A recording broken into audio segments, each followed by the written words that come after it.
Morning আমার নতুন একটি ব্লগে তোমাদের অনেক অনেক স্বাগত। আশা করি খুব ভালো আছো। তো এক্ষুনি উঠলো হচ্ছে আমার ছেলে আর মেয়ে ঘুম থেকে। এখনো উঠতো না, কারণ কারেন্ট চলে গেছে। এই যে ফ্যান বন্ধ, তো ও নিচে গেছে আর আমি ওর খাবারটা নিতে এসেছি আর ভাবছি যে বিছানাটাও তুলে নিই।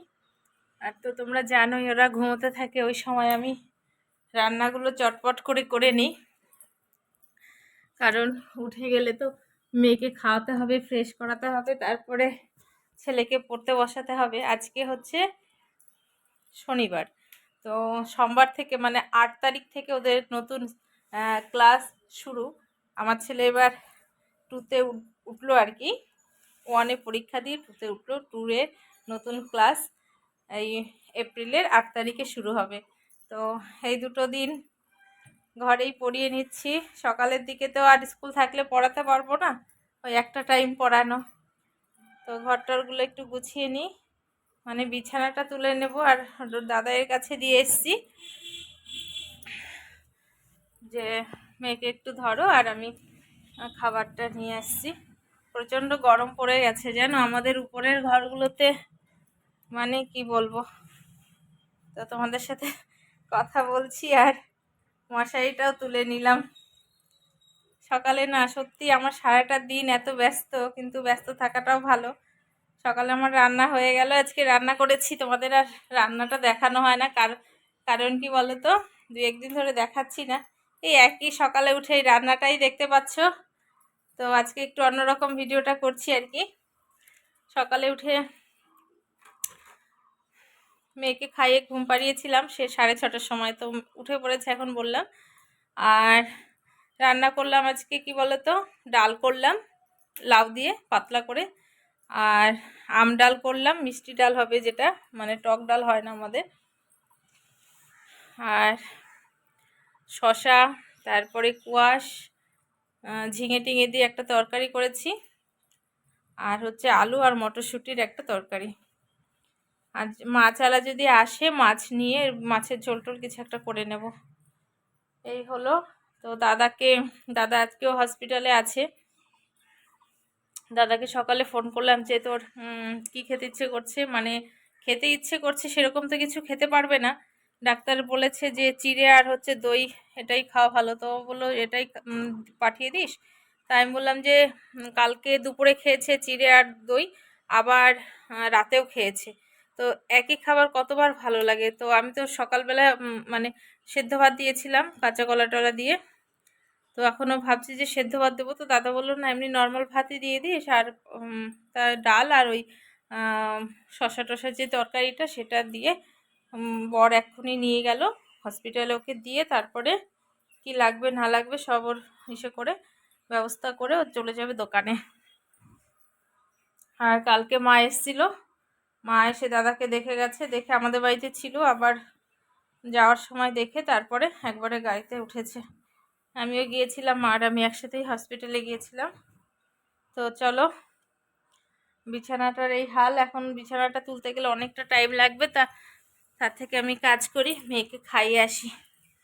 আর খিদে পেয়ে গেছে, তো মেয়েকে খাইয়ে তারপরে বিছানাটা তুলবো আর ছেলেকে পড়াবো। তো চলো দেখতে থাকো, আশা করি তোমাদের খুব ভালো লাগবে। তো এখন এসেছিলাম হচ্ছে দাদার খাবারটা দিতে, খাবার বলতে চিড়ে আর হচ্ছে দই দিয়ে গেলাম। তো এখন যাব একটু ডাব কিনতে, দেখি ডাব পাওয়া যায় কিনা।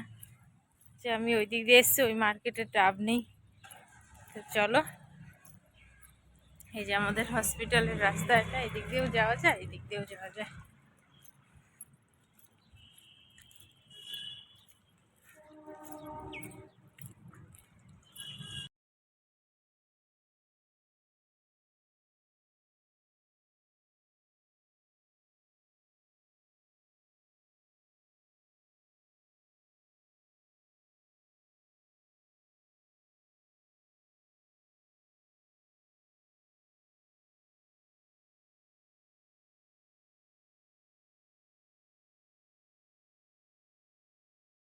হুম, 25শে বৈশাখে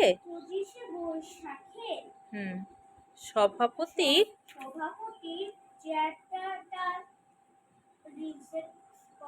রিজার্ভ। তো ওরা কেক শিখে গেল, তোমাদেরকে দেখানো হলো না কি কিরকম ধরনের কেক বানিয়েছে। তারপর আজকে রাতের ভাতটা আমি তাড়াতাড়ি করে নিয়েছি, কারণ দাদাকে ভাত পাঠাতে হবে। তো ওখান থেকে বলেছে হচ্ছে কাঁচা কলার একদম পাতলা ঝোল, তো সেরকমই করে পাঠিয়ে দিলাম। আর বর দিয়ে এসছে, ওরও ভালো না, বারবার করে পটি হচ্ছে, তো ডাক্তারটা দেখিয়ে আসবে। তো এখন ওরা যাওয়ার পরে এই যে আমি ভাত খেয়ে নিলাম, মা বাবাকে ভাত দিয়ে এসেছি নিচে। ও ভাত মা বাবার খাওয়া মানে কি কি বলতো, মা বাবাকে দিয়েছি ওই ঘরটাতে, আর এই ঘরে মাছের ঝোল করেছি, যেহেতু ছেলেকে নিয়ে আমি এই ঘরে খাইয়েছি মানে। আর মেয়ে তখন ওর বাবার কাছে ছিল। এবার আমি ভাত নিয়ে উপরে এসেছি, কারণ বর এখানে আছে। তো উপরে খেতে বসছি, আর মেয়ে তো পুরো থাবাথাবি করছে, মানে থালা ধরবে পা দিবে এরকম। তো ছেলেকে বললাম, বাবা তুমি একটু বুনুকে নিয়ে নিচে যাও, আমি আর তোমার বাবা খেয়ে নিই। তো আমরা খেয়ে নিলাম। তো দাদা আবার একটা খবর দিল হচ্ছে আমাদের, মানে আমার বাপের বাড়ির ওখানকার একটা আমাদের এক পিসি হয় আর কি। তো খুব কষ্ট পিসিটার, মানে বর মারা গেছে ওই পিসে মশাই। ছোট ছোট দুটো বাচ্চা নিয়ে চায়ের দোকান করে সংসার চালায়। তো সে অ্যাক্সিডেন্ট হয়েছে, তো আমাদের ওখানে খবর দিতে বললো, রেফার করেছে মালবাজারে। তো খবরটা দিয়ে দিলাম আর কি, আর পাশের বাড়িতে এখন ওর বাপের বাড়িতে আর কি বলবে। তো চারিদিকে খারাপ খারাপ খবর শুনছি না, ভালো লাগছে না। সবাই যেখানে যে থাকুক, সুস্থ থাকুক, তাই না? তো চলো আজকের মতো এ পর্যন্তই, আবার দেখা হবে নতুন একটি ব্লগে। সবাই ভালো থেকো, সুস্থ থেকো।